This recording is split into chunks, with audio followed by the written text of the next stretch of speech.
네, 한 주간 연예가 소식을 알아보고 뒷이야기를 들어보는 연예가 파일 시간입니다. 최정아 대중문화 전문기자와 함께 얘기 나눠보겠습니다. 안녕하십니까? 안녕하세요. 네, 자 무한도전 원년 멤버였죠. 정용돈 씨. 네. 지금 건강상 이유 때문에 잠시 쉬고 있었는데 결국 무한도전에서 하차한다. 이런 소식이 전해졌어요. 네, 정용돈 씨가 11년 만에 이 프로그램에서 하차 소식을 알리게 11년 만에요. 된 예. 건데요.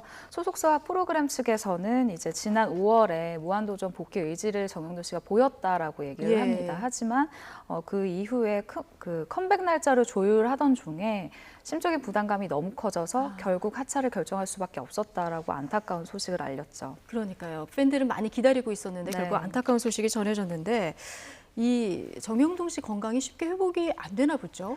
사실 지난 5월쯤에는 좀 회복이 많이 되고 있다라고 주변 사람들 말을 통해서 언론의 예. 기사화도 많이 되기도 그래서 했었어요. 이제 복귀설이 나왔잖아요. 네, 그래서 복귀설이 흘러나오기도 했는데 복귀 결정 이후에 심적인 부담이 너무나 컸다고 합니다. 그리고 네. 이 프로그램 자체가 일주일에 3, 4일 정도 정말 출연진들이 모든 걸 쏟아 부어야만 가능한 프로그램이거든요. 네. 그렇다 보니까 결국 이제 본인이 호전이 완벽히 되지 않은 상태에서 결정을 내린 게 더 부담으로 다가온 것 같고 예. 현재 제가 알기로는 정용돈 씨가 유럽에 가 있는 걸로 알고 있어요. 근데 유럽에 가기 전에도 지인들에게 나는 복귀 의사가 없다라고 굉장히 예. 명확하게 얘기를 했다고 합니다.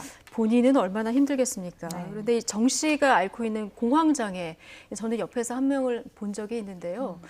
이거 어떻습니까? 이게 엄살은 아니더라고요. 네, 이 공황장애라는 것이 사실 불안장애의 일종입니다. 예. 아무런 이유 없이 극심한 불안감을 네. 느끼기도 하고 심장 박동수가 비정상적으로 빨라지기도 한다고 하는데요. 숨이 막히는 이런 숨이 정말 턱 막혀서 뭐 벽이 쏟아진다, 뭐 바닥이 일어난다 이런 증상을 예. 얘기하는 분들도 네. 많아요. 근데 이경규 씨 말에 따르면 이 증상 때문에 죽진 않지만 정말 죽을 정도로 그 환자는 힘들다라고 너무 얘기를 힘들다. 하시더라고요. 이경규 씨 말고도 또 연예인들 가운데 공황장애 앓고 있었던 환자들이 꽤 많지 않습니까? 네, 정말 많죠. 사실 네. 이경규 씨가 처음 얘기한 것일 뿐이지 네. 뭐 방송이 김구라 씨, 그리고 부활의 김태원 씨, 그리고 예. 배우 차태현 씨, 그리고 뭐 굉장히 많은 분들이 공황장애를 앓고 있다고 방송을 통해서 고백을 하기도 했었는데요. 이 병을 앓고 있다고 하는 연예인들이 굉장히 많아지니까 이제 한편에서는 이게 연예인병이다라는 별칭까지 붙을 정도로 좀 많은 연예인들이 고통을 받고 있습니다. 그런데 이 연예계가 스트레스가 많아서 그런 건가요? 그 공황장애를 앓는 연예인들이 많은 이유에 대해서 예. 많은 분들이 분석을 하는데 전문가들이 이야기를 할 때는 과도한 불안감이 공황장애를 이제 발생시킨다라고 얘기를 하고 있거든요. 근데 이 연예인이라는 생활 자체가 굉장히 생활에 뭐 부침이 있을 때도 있고 또 인기에 의존하는 직업이다 보니까 대중의 평가라던가 뭐 여러 가지 좀 여러 그 현재 상황에 대해서 영향을 많이 받는 직업이잖아요. 그렇다 그렇죠. 보니까 그 심리 심적 상태가 압박감. 네, 네. 그런 걸 쉽게 이기기가 뭐 쉽지가 않은 거죠. 그렇죠. 자, 다음 소식으로 한번 넘어가 볼 텐데요. 연예인들의 성추문이 끊이지 않고 있어요. 이번에는 듀스 출신 가수죠. 이현도 씨. 네. 강제 추행 혐의로 또 기소가 됐어요. 네, 근데 이 사건이 2013년도에 일어났었던 사건이더라고요. 그의 집에서 이제 뒤늦게 알려진 거군요. 그렇죠. 지인 A 씨가 내가 뭐 성추행을 당했다라고 지난달에 고소를 좀 뒤늦게 한 편에 속하는데 축구 경기를 시청 중에 뭐 이현도 씨가 뭐 강제로 나를 추행을 했다라고 지난달에 고소를 접수한 상황입니다. 검찰에서는 두 사람을 소환해서 수사를 할 방침이라고 알렸습니다. 예. 자, 논란이 계속됐었던 이진욱 씨 고소 사건 반전에 반전을 거듭하더니 결국 그 여성이 강제성이 없었다 이렇게 자백하면서 마무리가 됐어요. 네.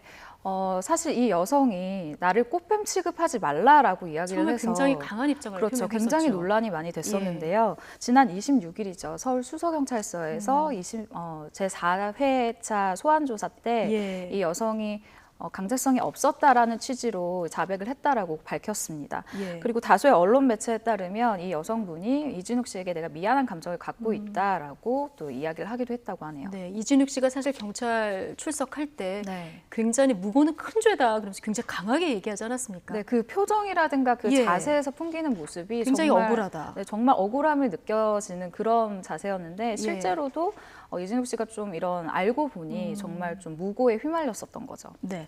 그런데 이 여성은 갑자기 왜 입장이 바뀐 겁니까?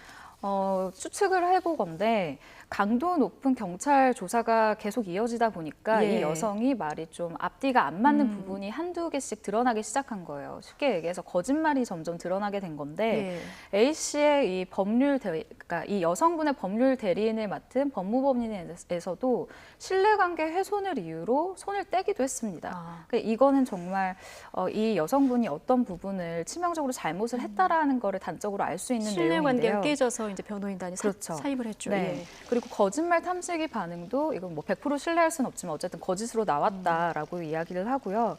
또 가장 큰 이유는 도주의 위험이 있다라고 경찰에서 판단을 했던 거예요. 그래서 구속영장 신청을 검토를 하니까 이 여성분이 사실은 이 타이밍에 자백을 해야 조금이라도 자신의 죄를 좀 낮출 수가 있거든요. 예, 그래서 예. 여러 가지 계산 끝에 아마도 4차 소환조사 때 자백을 한 것이 아닌가라고 생각이 듭니다. 그 돈을 요구하지도 않았던 것으로 알려졌는데 왜 성폭행을 당했다 이런 주장은 왜 한 겁니까? 그런데 그렇죠. 사실 세간의 관심도 네. 이 무고의 동기에 굉장히 집중하고 있는데요. 크게 두 가지로 볼 수가 있습니다. 첫 번째는 우선 돈이죠. 네. 그러니까 이진욱 씨 추측할 수 있는 게 네, 추측할 그렇죠. 수 있는 건데 돈을 직접적으로 요구하지 않았지만 이 여성이 처음에 주장했던 바가 강간치상죄예요. 예. 근데 이게 사실 혐의가 어느 정도 이진욱 씨에게 불리하게 돌아간다면 이진욱 씨 본인이 뭐 억울하든 아니든 합의를 빨리 해서 이 사건을 빨리 어쨌든 대중의 기억 속에 잊혀지게 할 수밖에 없는 상황이거든요. 네. 이럴 때는 이 여성이 돈을 요구하지 않았더라도 남성 쪽에서 먼저 합의를 요구할 수 있는 부분인 예. 거죠. 근데 두 번째는 이진욱 씨와 이 여성 사이에서 굉장히 뭔가 기분 나쁜 일이 있었다라고 추측을 해볼 수가 있습니다. 사실 이렇게까지 일을 크게 벌인다는 게 쉬운 일이 아니에요. 그러니까 본인도 피해를 보는 건데. 그렇죠. 예. 그런데 성폭행 주장뿐만이 아니라 이 여성분이 굉장히 또 두 번째로 저희가 관심을 가져야 될 것은 그 상처를 네. 거짓으로 냈단 말이에요. 근데 이 부분이 어떻게 해서 이렇게 무리한 상황까지 이 여성을 만들었나라는 부분, 그리고 이 두 사이에 과연 어떤 일이 있었기에 이렇게까지 무고를 했나라는 게 앞으로 경찰에서 밝혀야 하는 가장 중요한 사안이 아닌가 생각이 그러니까 듭니다. 이 부분을 가장 궁금하게 또 생각하시는 네. 것 같습니다. 자, 그런데 이진욱 씨 뭐 드라마 출연도 불발됐고 광고도 중단됐고 연예인으로서 입는 피해는 뭐 어마어마할 것 같습니다. 이걸 수치상 이제 계산을 해보면 예. 일단 눈앞에 보이는 게 광고 제작에 들어가려고 했는데 눈앞에서 무산된 것, 그리고 네. 드라마 출연까지 합치면 30억이라고 얘기를 30억 하고요. 정도, 예. 그리고 무형의 앞으로 이제 이진욱 씨가 겪어야 하는 그런 것들을 겪으면 이제 한 약 100억 정도로 소속사 측에서는 이야기를 하고 있거든요. 네. 근데 명예는 회복이 됐을지 몰라도 사실 이미지 추락 부분에 있어서는 뭐 이진욱 씨가 이런 사건에 휘말렸다라는 거, 그리고 꼬리표를 안고 갈 수밖에 없다는 건 배우로서 굉장히 큰 치명타죠. 그 이진욱 씨 하면은 요즘에 최전성기를 맡고 있지 않았습니까? 네, 말씀대로 드라마에서 항상 남자 주인공을 이어가고 있었는데 예. 그렇기 때문에 대중의 실망도 굉장히 컸고요. 하지만 다행인 점은 네티즌들이 무혐의가 밝혀진다라는 상황이 알려지면서부터 광고 CF를 다시 방영해달라, 이진욱을 다시 보고 싶다라는 인터넷에 청원글이 굉장히 많이 올라오고 있어요. 네. 그리고 실제로 이진욱 씨가 자동차 모델로 활동하고 자동차 모델 CF를 찍은 게 있는데 한동안 나오지 않다가 최근 들어서 다시 영화관에서는 그 광고가 상영이 되고 있거든요. 예. 근데 이 부분을 보면은 광고계가 굉장히 연예인의 이미지에 신경을 많이 쓰는데 틀고 있다. 이거는 예. 이진욱 씨에게 굉장히 광고계도 힘을 실어주고 있다라고 해석할 수 있습니다. 그나마 다행이네요. 네, 이번에는 영화 이야기 좀 해보겠습니다. 한국 영화 두 편이 지금 극장가를 굉장히 뜨겁게 달구고 있는데요. 지금 인천 상륙작전은 200만 고지, 그리고 네. 부산행은 800만 고지를 앞두고 있다고 하는데 뭐 쌍끌이 흥행이네요. 네, 인천 상륙작전에 대해서 먼저 설명을 드리자면 이 영화 같은 경우는 5,000대 1의 성공 확률이죠. 그리고 전쟁의 역사를 바꾼 인천 상륙작전에 숨겨진 영웅들의 굉장히 초점을 맞춘, 그리고 그 뒤에서 전술에 대해서 굉장히 초점을 맞춘 영화인데요.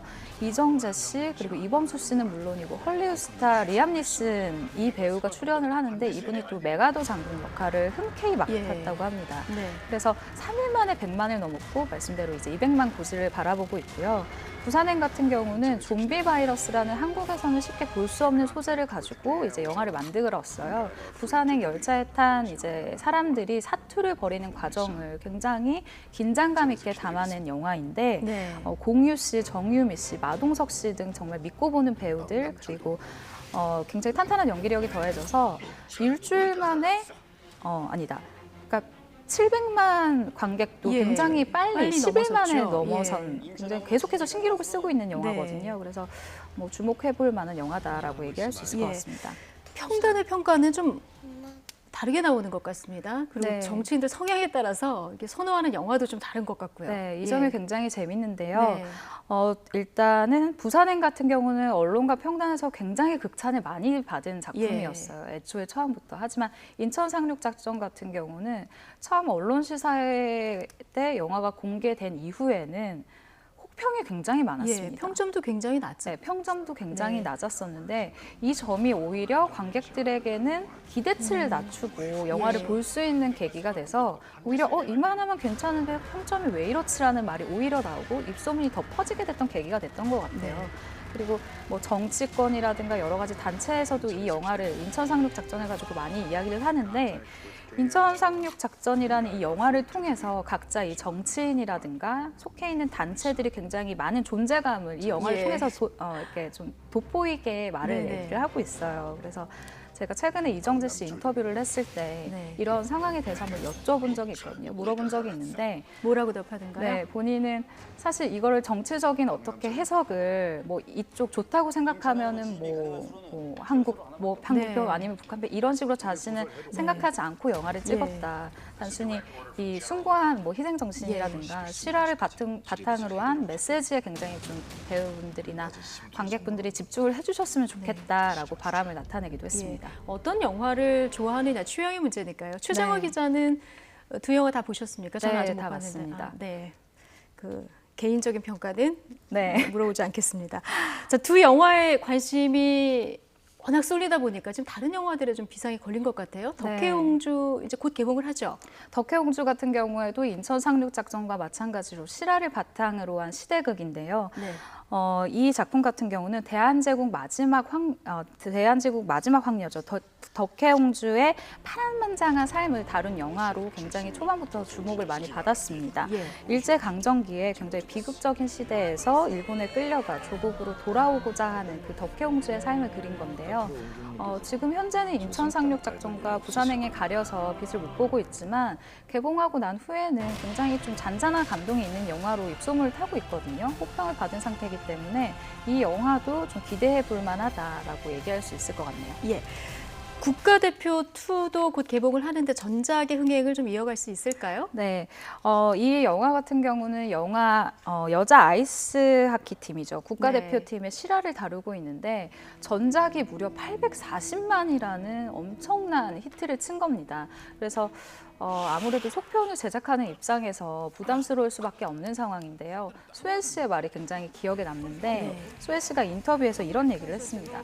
속편이 원작을 뛰어넘기라는 사실 굉장히 힘든 일이고 그렇죠. 예. 그리고 실화를 모티브로 했었다는 일도 굉장히 부담스러운 일이다, 배우로서는. 하지만 이 영화가 입소문을 타게 된다면 나는 흥행에 자신이 있다라고 수혜 씨가 굉장히 그런 자신감을 네, 보였군요. 굉장히 자신감을 예. 보이시더라고요. 그래서 이 영화 역시 굉장히 좀 기대해 볼 만하다라고 얘기할 수 있을 것 같습니다. 네, 오늘 굉장히 또 폭염특보가 아까 속보 보니까 강화가 되고 있는 상황이라서 오늘 휴일에도 영화관 찾는 분들 굉장히 많을 것 같습니다. 최정화 대중문화 전문기자와 함께했습니다. 고맙습니다. 감사합니다.